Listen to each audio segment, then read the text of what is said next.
kembali lagi bertemu dalam pelatihan pengolahan sampah. Bagaimana kabarnya hari ini Sobat Lingkungan? Semoga kita selalu diberikan kesehatan, kelancaran rezeki, dan tentunya semoga kita masih tetap semangat ya dalam mengikuti pelatihan pengolahan sampah ini. Dengan jargon kita Clean Today, Better Tomorrow, kita masih akan bersama-sama membahas dan mempelajari tentang pengolahan sampah. Pada pertemuan kali ini kita akan membahas tentang daur ulang logam. Nah, seperti yang diketahui oleh Sobat Lingkungan semuanya, logam merupakan salah satu jenis sampah anorganik yang kalau dibuang ke lingkungan, maka logam tersebut akan sulit terurai. Selain itu, karena selain sulit terurai, maka logam juga dapat memberikan dampak-dampak lainnya terhadap lingkungan apabila dibuang tanpa melalui pengolahan yang baik. Oleh karena itu, pengolahan ataupun daur ulang logam dianggap perlu ataupun dianggap penting karena beberapa hal. Pertama, pengolahan daur ulang logam ini penting agar mencegah dampak buruk dari sampah-sampah logam. Kemudian yang kedua, daur ulang logam juga bermanfaat agar logam ini tidak diolah ataupun tidak kembali mengambil bahan mentah dari alam, atau istilah lainnya adalah konservasi sumber daya alam. Lebih baik memanfaatkan logam yang ada daripada mengambil sumber daya alam ataupun mengambil logam dari alam kembali.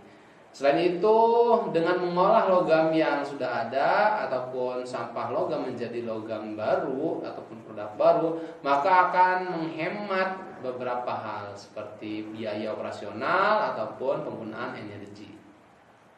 Nah, Sobat Lingkungan dimanapun berada, ada beberapa tahap untuk mengelola ataupun daur ulang logam, di mana yang pertama tahapannya adalah pengumpulan, kemudian tahap kedua adalah penyortiran logam, tahap ketiga menghancurkan logam, tahap keempat mencairkan logam, tahap kelima pemurnian, dan tahap keenam adalah pembentukan logam ataupun proses pembentukan dari produk baru yang dapat digunakan. Nah, sebagai bahan pertimbangan, logam ini memiliki berbagai jenis, ya diantaranya ada besi, tembaga, aluminium, dan baja. Untuk mampu mengelola ataupun membuat produk baru dari daur ulang logam ini, tentunya kita harus memperhatikan titik leburnya ya Sobat Lingkungan. Karena untuk membuat ataupun membentuk logam daur ulang, kita harus memanaskan logam-logam tersebut sehingga mencair dan bisa dibentuk menjadi bentuk yang kita inginkan ataupun produk sesuai dengan tujuan pembentukan produk barunya. Untuk besi ini memiliki kisaran titik lebur antara 1580 derajat Celcius atau sekitar 1600 derajat Celcius. Kemudian ada tembaga memiliki titik lebur kurang lebih 1085 derajat Celcius. Kemudian aluminium memiliki titik lebur di kisaran 660 derajat Celcius. Sedangkan untuk melelehkan baja memiliki titik lebur sekitar 1370 derajat Celcius.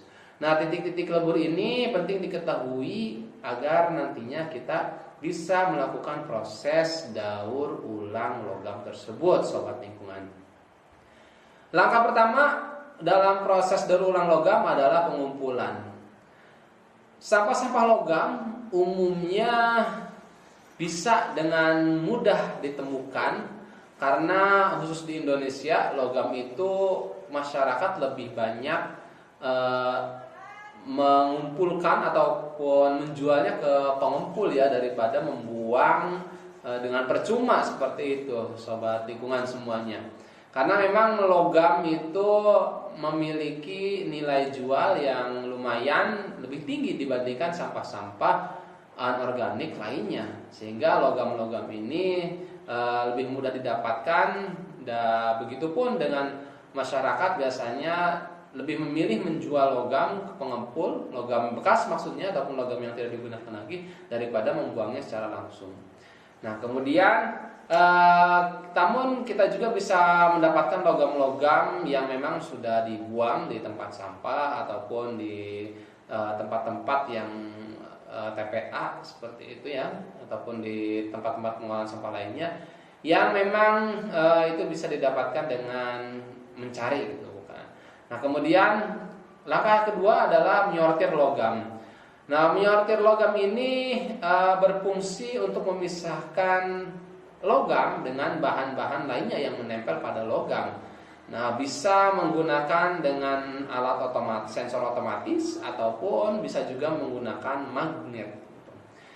Nah, dengan cara konvensional ataupun dengan cara manual juga bisa dilakukan, yakni dengan memperhatikan warna dan beratnya. Seperti halnya aluminium ini memiliki warna perak dan memiliki bobot ataupun berat yang ringan.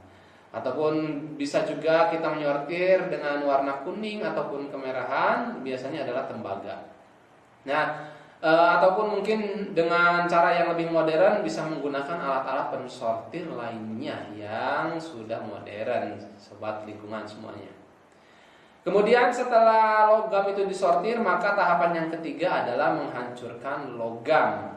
Nah, penghancuran logam ini berfungsi untuk membentuk logam ke dalam ukuran-ukuran yang kecil, sehingga mempercepat proses peleburan nantinya, sobat lingkungan.